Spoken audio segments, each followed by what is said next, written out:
নমস্কার, আপনারা দেখছেন আভাস নিউজ। আপনাদের সঙ্গে রয়েছে আমি অর্পিতা। শুরু করছি সংবাদ। আইডেন্টিফাই করেছিল পতাকা ওদের হাতে ছিল না, পতাকাটা লাগানো হয়েছিল আমাদের যে পতাকা যেখানে যেগুলো পোতা ছিল সেই পতাকাগুলোকে তুলে নিয়েছে। ওখানকার যে যুব সভাপতি রয়েছে সে আপনার বিরুদ্ধে ও আমাদের যুব সভাপতি নেই, ও যুব সভাপতি অনেক আগে ছিল, তাকে পরিবর্তন করে দেওয়া হয়েছে উচ্ছৃঙ্খল জীবনযাপনের জন্য। মিছিলও করেছে ওখানে তৃণমূলের পতাকা নিয়ে করেছে, এর উত্তর আমরা সময়ে দিয়ে দিব। আপনি কে? আমি একজন 6 নম্বর অঞ্চলের তৃণমূল কংগ্রেসের যুব সভাপতি শেখ বাদল। নারায়ণগড় ব্লকে তৃণমূলের গোষ্ঠীদ্বন্দ্ব দূর করার জন্য যারা দলের দুর্নীতির সঙ্গে যুক্ত ছিলেন তাদেরকে দলের পদ থেকে সরিয়ে দেওয়ার পরে বিধায়কের উন্নয়নের কাজ সহ্য করতে না পেরে তাকে নানাভাবে পরিকল্পিতভাবে বিজেপির সঙ্গে হাত মিলিয়ে হেনস্থা করার চেষ্টা করল কতিপয় বিজেপিধারী তৃণমূল কংগ্রেস কর্মী। আর এই নিয়ে বিরোধীরা সোশ্যাল মিডিয়ায় প্রচার করে বিধায়কের সম্মানহানি করার চেষ্টা করছে। কিন্তু শাসক দলের নেতাদের বক্তব্য, যতই বিজেপির হাতে তামাক খেয়ে এই সমস্ত কাজ করো না কেন, কোনো লাভ হবে না, ফের বাংলায় আসবে তৃণমূল কংগ্রেস। উল্লেখ থাকে, শনিবার নারায়ণগড়ের বিধায়ক সূর্যকান্ত অট্ট গিয়েছিলেন নারায়ণগড়ের 6 নম্বর অঞ্চলে কসবা এলাকায় উন্নয়নের পাঁচালী প্রচারে। আর সভা শেষ করে ফেরার পথে কতিপয় বিজেপির কথায় তৃণমূল কংগ্রেস নামধারী তাকে চোর চোর বলে হেনস্থা করার চেষ্টা করে। তবে বিধায়ক প্রণাম জানিয়ে গাড়িতে উঠে অন্য অনুষ্ঠানে যোগ দিতে যান। তবে নারায়ণগড় থানার পুলিশ থাকলেও এক প্রকার নীরব দর্শকের ভূমিকা পালন করে।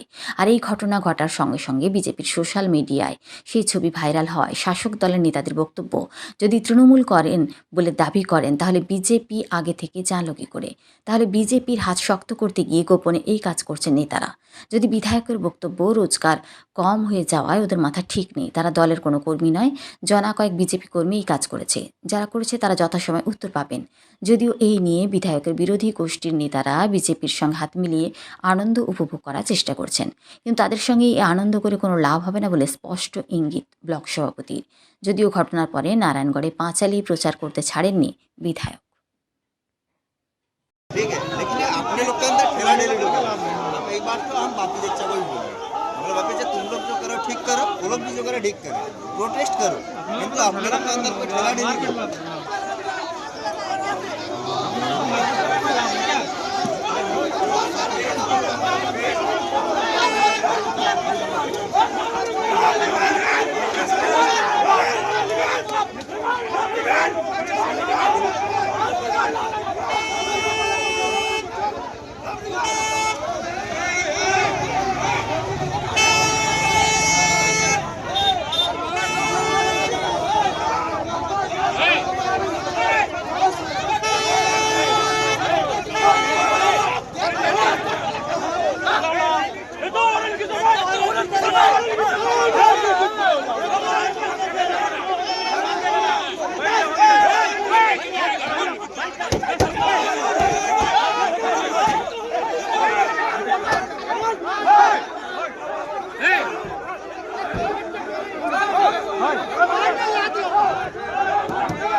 এতদিনে মনের যে ক্ষোভ আঘাত আজকে গ্রামে আসছে মিটিং করতে, কোনো উদ্দেশ্য নেই তার, নিজেদের মধ্যে গ্রামে লড়াই লাগানোর একটা পরিকল্পনা।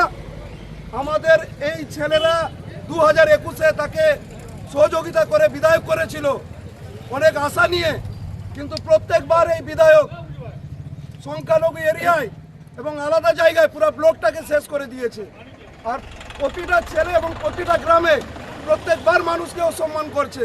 তাই আজকে বিধায়ককে সবাই জমায়েত হয়ে প্রশ্ন করেছিল এটাই যে আমরা যদি এই গ্রামের মানুষ গরু হই, গ্রাম পঞ্চায়েত যদি গোয়ালঘর হয়, তাহলে আজকে আপনি এই গ্রামে কি করতে এলেন? তাহলে এখন কি আপনার এই গরুদের প্রয়োজন পড়েছে? সামনে 2026, তো আমরা চাই, দলকেও আমরা অনুরোধ করব, সারা পশ্চিমবাংলার প্রত্যেকটি জায়গায় সভা সমিতি করে প্রশাসনিক, রাজনৈতিক আমরা মানুষকে বিজেপি নামক যে রাজনৈতিক দলটা এই মুহূর্তে পশ্চিমবাংলায় এসেছে, অর্থাৎ সিপিএম থেকে বিজেপি হয়েছে, সেই দল যেভাবে তৃণমূল কংগ্রেসের বিরুদ্ধে অপপ্রচার করছে, তার প্রতিবাদ জানানোর জন্য আমাদের সমাজগুলো চলছে। আমরা মানুষকে যে কথাগুলো বারবার বোঝাতে এবং বলতে চাই, আমরা 2011 থেকে 2026 15 বছর আমরা রাজনৈতিকভাবে কি শান্তির পরিবেশ বজায় রেখেছি এই বাংলায়, এবং কি ডেভেলপমেন্ট করেছি 15 বছর, সেই বিষয়গুলো মানুষের সামনে তুলে ধরার জন্য আমরা বারে বারে আমাদের খতিয়ানগুলো তুলে ধরি। আপনারা নিশ্চিতভাবে জানেন যে এই সরকার আসার পর প্রথমেই বিধায়ক, সেখানে আপনাকে এই ধরনের ঘটনা আমি একটা কথা তো পরিষ্কার বললাম, যার বক্তব্যে কোনো যুক্তি থাকে না, যার চিন্তা ভাবনাতে তোমাকে আক্রমণ করার থাকে, তোমার ভালো মন্দ তার বিচার করার তার ক্ষমতা নেই বা করে না, তো সেই লোক পার্টির মধ্যে যুক্ত নয়, তৃণমূল কংগ্রেসের মধ্যে যুক্ত নয়। আমার তৃণমূল কংগ্রেসে যারা সমর্থক, অঞ্চল সভাপতি, ব্লক সভাপতি, ব্লক কমিটি, বুথ সভাপতি, বুথের কর্মী, তারা আমাকে শ্রদ্ধার সঙ্গে ভালোবাসে, তারা আমাকে অত্যন্ত শ্রদ্ধার সঙ্গে ভালোবাসে। এরা না আছে বুথের কোনো সভাপতি, এরা না আছে কোনো বুথের যুব সভাপতি, এরা না আছে কোনো অঞ্চল কমিটির মেম্বার, এরা না আছে কোনো ব্লক কমিটির মেম্বার। তো নেচারালি রাজনৈতিকভাবে কেউ কাউকে রাস্তায় চলে গেলে চিৎকার চেঁচামেচি করতে পারে, গালাগালি করতে পারে, এটা ইদানিং নির্বাচনের সময় হচ্ছে, এটা তো অস্বীকার করাটা নেই। 2026 নির্বাচনে কোথাও প্রভাব ফেলতে পারে এই ধরনের ঘটনা? না না, নারায়ণগড়ে এর কোনো প্রভাব পড়বে না। নারায়ণগড়ের জায়গা আছে, নারায়ণগড়ের যে অঞ্চলে প্রবলেম হয়েছে, যে বুথে প্রবলেম হয়েছে, ওই বুথ আমি 450 ভোটে জিতবো। যারা ঘটনা করে কোনো অভিযোগ করবেন, আমি থানায় কোনো অভিযোগ করবেন? এটা পুলিশ ছিল, পুলিশ দেখেছে, পুলিশ সম্মুখে তার সিদ্ধান্ত নেবে। ঠিক আছে, ওকে। এমএলএ কাউকে যদি মেলাইন করার জন্য কিছু থাকে, তার জন্য তো নির্দিষ্ট প্রমাণ থাকা চাই, কিন্তু কোনো প্রমাণ না থেকে, কোনো বিষয় না থেকে, কোনো বক্তব্য না থেকে আমি চোর, সে চোর, এটা কারা করে? ভাই নেশাভান করা লোকেরা এইসব কথা বলে, আর না হলে উদ্দেশ্য প্রণোদিতভাবে কেউ বলা না। দাদা, আপনার সঙ্গে দলের শীর্ষ নেতৃত্বর কথা হয়েছে, আপনি জানিয়েছেন আজকের এই ঘটনা নিয়ে? না, আমি এখনো জানানোর সুযোগ পাইনি, আমাদের ভার্চুয়াল সভা চলছে অভিষেক বন্দ্যোপাধ্যায়, তো আমি নিশ্চিতভাবে জানাবো, কারণ এটা জানানোর বিষয়ও নয়। এরা এমন কোনো পদে নেই যে এটা আমি জানতাম যে অন্যান্য ব্লকে যেমন কি হচ্ছে, নিজেদের মধ্যে পদাধিকারীদের মধ্যে গণ্ডগোল, আমাদের ব্লকে কোনো পদাধিকারীদের মধ্যে কোনো গণ্ডগোল নেই। আপনি কি ওদেরকে কুকুর বলে আখ্যা দিয়েছেন? না, আমার কুকুর বলার কোনো বিষয়ই নেই, আমি কুকুর বলবো কেন? আমি তো মমতা বন্দ্যোপাধ্যায়ের তার উন্নয়নের পাঁচালী, তার উন্নয়নের খতিয়ান তুলে ধরে বক্তব্য রাখছি। কোথায়? অডিটোরিয়াম হলে। আমি কাকে কুকুর বলবো? কেন বলবো? আমি তো মানুষকে বলছি, মহিলাদেরকে বলছি ডেভেলপমেন্ট কি হচ্ছে বাংলায়, মেয়েরা কিভাবে স্বাধীনতা পেয়েছে, কৃষকরা কি করে স্বাধীনতা পেয়েছে, কি উপকৃত হচ্ছে, এটাই তোমার মূল বিষয়। বাইরে ভেতরে যে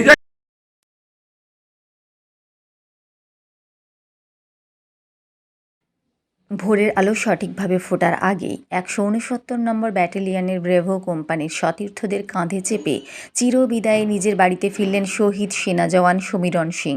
বীর সন্তানকে শেষ শ্রদ্ধা জানাতে তখন তার বাড়ির সামনে ভিড় জমায় গোটা কুচলাদাড়ি গ্রামসহ আশেপাশের আরও অনেক গ্রামের মানুষজন। মৃত সেনা জওয়ানকে শ্রদ্ধা জানাতে কাক ভোরেই তার বাড়িতে পৌঁছান গোপীবল্লভপুর বিধানসভার বিধায়ক ডক্টর খগেন্দ্রনাথ মাহাতো।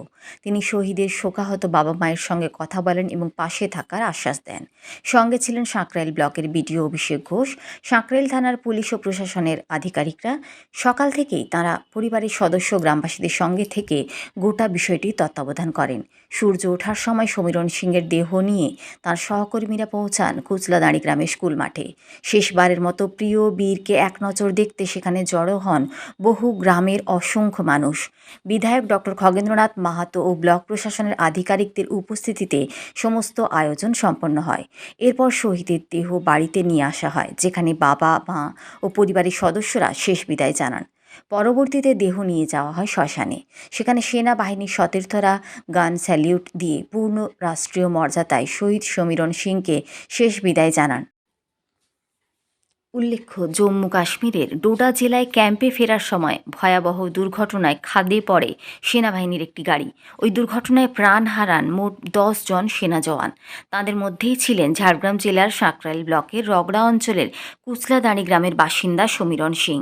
শহীদের শেষ যাত্রায় ফুল হাতে শ্রদ্ধা জানাতে উপস্থিত ছিলেন জেলার সহসভাধিপতি অঞ্জলি রায়দোলাই, জেলা পরিষদের দলনেতা কমলকান্ত রাউত, জেলা আরটিএ বোর্ডের সদস্য অনুপ মাহাতো, পঞ্চায়েত সমিতির সভাপতি ঝুনু বেরা, পঞ্চায়েত সমিতির মৎস্য কর্মাধ্যক্ষ সাহেব মান্না, রগড়া গ্রাম পঞ্চায়েতের উপপ্রধান পঞ্চানন দাস সহ একাধিক জনপ্রতিনিধি ও প্রশাসনিক আধিকারিক।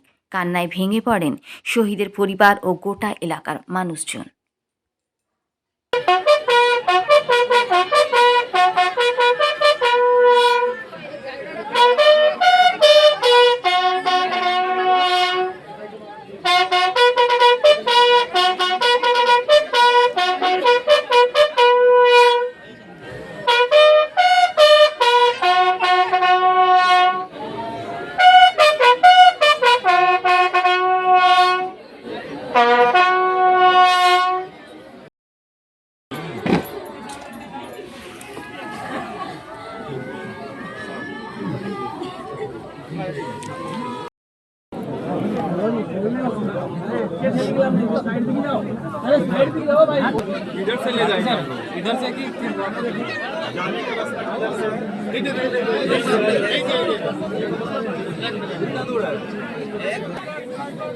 ভাই কিছু না দেখে তুমি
নারায়ণগড়ের বিধায়ক সূর্যকান্ত অট্ট তার বিধায়ক তহবিলের ৮ লক্ষ টাকায় নির্মিত হল খালিনা হাই স্কুলের সাংস্কৃতিক মঞ্চ। আজ সেই মঞ্চের ফিতে কেটে উদ্বোধন করলেন এলাকার বিধায়ক সূর্যকান্ত অট্ট। এছাড়াও হাজির ছিলেন বেলদা কলেজের অধ্যক্ষ চন্দ্রশেখর হাজরা, বেলদা প্রভাতী বালিকা বিদ্যাপীঠের প্রধান শিক্ষিকা ডক্টর লক্ষ্মী দাস অট্ট, বিদ্যালয়ের প্রধান শিক্ষক তপন কুমার জানা সহ প্রমুখ।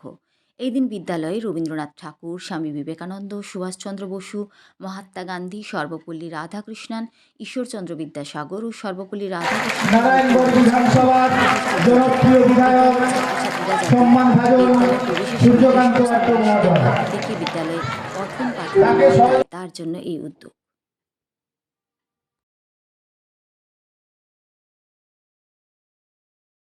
অট্ট মহোদয় আমাদের এই মঞ্চে এসে উপস্থিত হয়েছেন। উল্লেখযোগ্য একটি শিক্ষা প্রতিষ্ঠান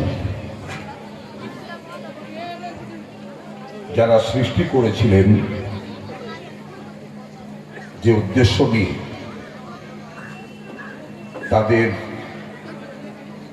উদ্দেশ্য পরিপূর্ণভাবে আজকে সফল হয়েছে।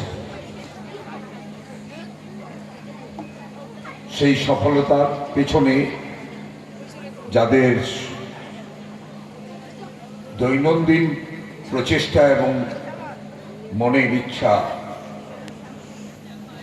যারা এই বিদ্যালয়কে তিল তিল করে শিক্ষা, সার্বিক ডেভেলপমেন্ট, নানান ক্ষেত্রে গড়ে তোলার জন্য যারা সময় দিয়েছে, তারা হয়তো আজকে অনেকে আছেন, অনেকে নেই। আমি এই বিদ্যালয়ের শিক্ষক, শিক্ষিকা এবং অশিক্ষক কর্মচারী এদের সবাইকে আমার আন্তরিক শুভেচ্ছা আমি জানাবো। এ কারণেই বলবো, এ কারণেই আন্তরিক শুভেচ্ছা জানাবো যে একটা বিদ্যালয়ের তার সুনাম, তার খ্যাতি শুধু বিল্ডিং বা বিদ্যুৎ বা সৌন্দর্য নিয়ে হয় না। বিদ্যালয়ের খ্যাতি এবং বিদ্যালয়ের গরিমা, সেই তাকে তুলে ধরতে গেলে বিদ্যালয়ের শিক্ষক, শিক্ষিকা এবং অন্যান্য অশিক্ষক কর্মচারী সবারই প্রচেষ্টার প্রয়োজন। এরপর আমরা একে একে আমাদের দাদা খালিয়া বসু পরিবার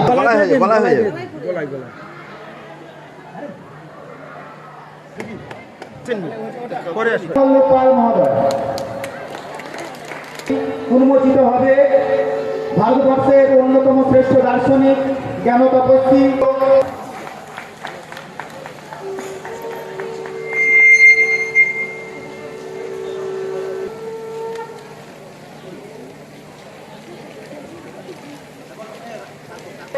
সকল সম্মানীয় উন্মোচক বৃন্দ এবং মূর্তিদাতাদের আমরা আন্তরিক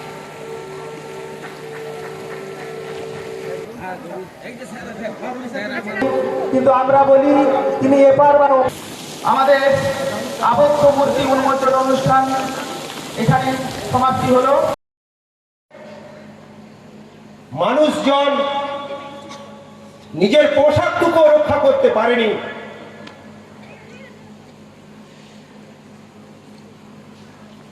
অসহায় হয়ে পড়ল। আর আমার প্রাণপ্রিয় বিদ্যালয়, পুরনো ঐতিহ্যের মাটির বাড়ি ভেঙে তছনছ হয়ে গেল। সেখান থেকেই আমার মাস্টারমশাই, সকল মাস্টারমশাইদের সহযোগিতায়, এমসির সদস্যদের সহযোগিতায়, এলাকাবাসীদের সহযোগিতায় দিন দিন করে অত্যন্ত পরিশ্রমের মধ্য দিয়ে আমরা আজকে বিদ্যালয়ের এই বিল্ডিং প্রতিস্থাপন করতে পেরেছি। আমি রবি স্যারকে প্রণাম জানাই, সম্মান জানাই, সবাইকে সম্মান জানাই। সামনে ছাত্রছাত্রীদের অত্যন্ত স্নেহ গার্ডিয়ান, আর যারা অতিথি রয়েছেন আমার ডান দিকে রয়েছেন এমসির প্রাক্তন সদস্যরা। সবাইকে সম্মান জ্ঞাপন করি। রবি স্যার সেদিন ভেতরটা সামলেছেন, প্রচারের বাইরে। আমাদের অ্যাসিস্ট্যান্ট টিচারের পদ নেই, সামলেছেন। আর আমি আমার বন্ধু সুকুমার বাবু গোটা পশ্চিমবঙ্গের সমস্ত মন্ত্রিসভা থেকে, জেলা পরিষদ থেকে, ডিএম সাহেব থেকে সবাই ছুটেছি, কারণ আমাদের বিল্ডিং নেই। তৎকালীন সময় নিবেদিতা মণ্ডল বিডিও ছিলেন।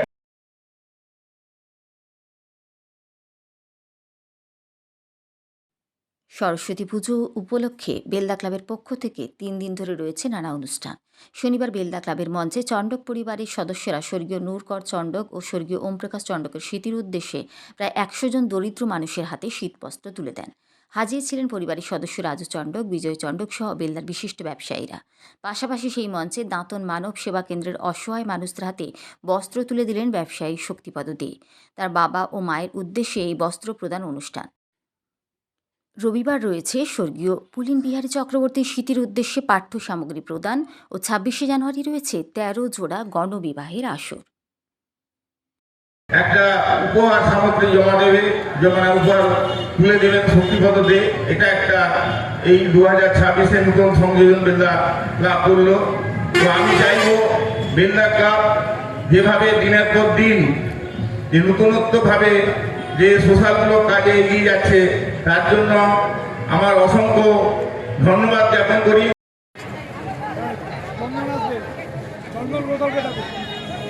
যাদের কুপন দেওয়া আছে, আপনারা কুপন হাতে করে মঞ্চে আসুন, মঞ্চের বাম দিক দিয়ে নামবেন।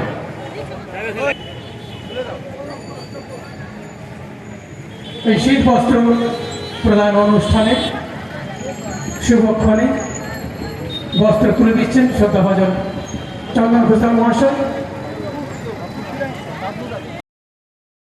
আগে আমরা 10 জন ছিলাম, এখন আরো কয়েকজনের হাতে আমরা এই বস্ত্র তুলে দিচ্ছি। সদস্য কৌশল্যা চন্দ্র মহোদয়া, তিনি এই শীত বস্ত্র প্রদানে রয়েছে। বস্ত্র বিতরণ বিশেষ উদ্যোক্তা শ্রদ্ধাভাজন বস্ত্রদান মহোদ্দান অনুষ্ঠান কিছু নাগরিকের হাতে আমরা তুলে দিচ্ছি।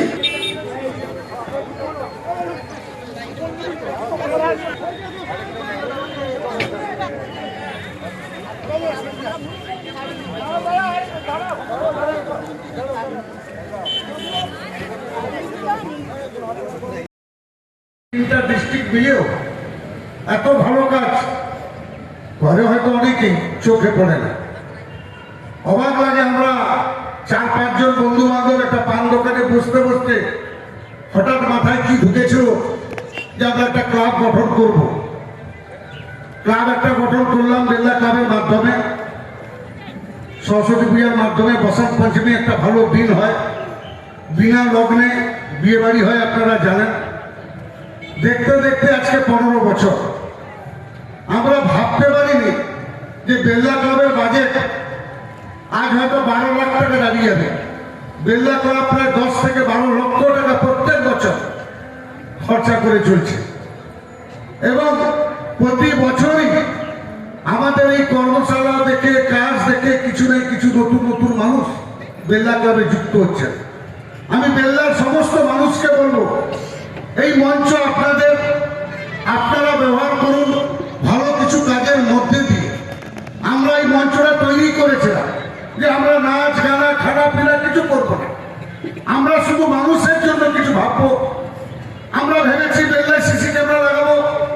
আপনারা যেখানে বসে আছেন বেলদা ক্লাবের সাহায্যে, বেলদা ক্লাবের পরিচালনায়, দেখুন এখান থেকে নন্দ মার্কেট পর্যন্ত আপনারা কিন্তু সিসি ক্যামেরার মধ্যে আছেন। এই সিসি ক্যামেরা লাগানোর ফলে অনেকেই উপকৃত হয়েছেন। বিশেষ করে যারা রাত বেড়াতে চোর ডাকাতরা ঘুরে বেড়ায়, একটু হলেও তাদের ভয় এসছে। আমরা ভ্যাট স্থাপন করেছিলাম। আমরা যারা চোখে দেখতে পায় না বিনামূল্যে তাদের চশমা দিয়েছিলাম এবং বেল্লায় কিছু ভ্যাটও আমরা লাগিয়েছিলাম।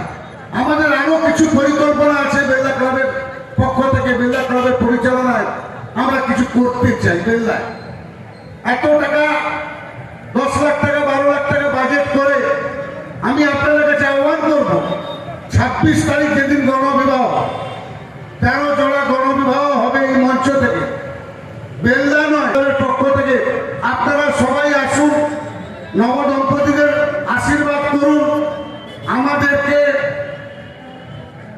সাহস দেন যাতে প্রতি বছর আমরা এইভাবে চলতে পারি এবং আরো কিছু কিছু নতুন নতুন কাজের মাধ্যমে বেলদার কিছু যদি উন্নয়ন করা যায়, সব উন্নয়ন সরকার করবে।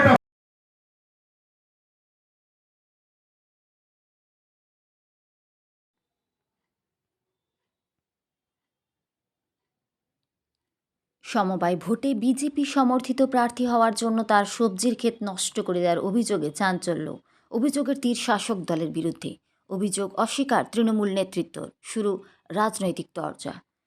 নন্দীগ্রাম 2 নম্বর ব্লকের আমদাবাদ 2 গ্রাম পঞ্চায়েতের রানীচক সমবায় কৃষি উন্নয়ন সমিতি 45টি আসনে নির্বাচন আগামী 25 জানুয়ারি। বিজেপি 40, তৃণমূল দলের পক্ষ থেকে 45 আসনে প্রার্থী নমিনেশন করেছেন। ওই ভোটে বিজেপি সমর্থিত প্রার্থী হিসেবে লড়ছেন সুকেশ দাস এবং তার স্ত্রী বন্দনা দাস। তাদের অভিযোগ, ভোটে দাঁড়ানোর খবর তৃণমূল জানতে পেরে তাদেরকে নানাভাবে রাস্তাঘাটে হুমকি দিচ্ছে। তারা পেশায় কৃষিজীবী, দোকানে সবজি বিক্রি করতে গেলে তাদেরকে হুমকি দিচ্ছে তৃণমূল কংগ্রেসের পক্ষ থেকে। গত 2 দিন আগে তার 5 বিঘা সবজি বাগানের বেগুন, মূলা, শশা ফসল নষ্টের কীটনাশক দিয়ে পুরো সবজি ক্ষেত নষ্ট করেছে। এমনই অভিযোগ তৃণমূলের বিরুদ্ধে সরব সুকেশ দাস। যদিও তৃণমূল কংগ্রেসের পক্ষ থেকে পুরো অভিযোগ অস্বীকার করা হয়। এটাই তৃণমূলের সংস্কৃতি, সরব বিজেপি। সংবাদ এই পর্যন্তই। নমস্কার।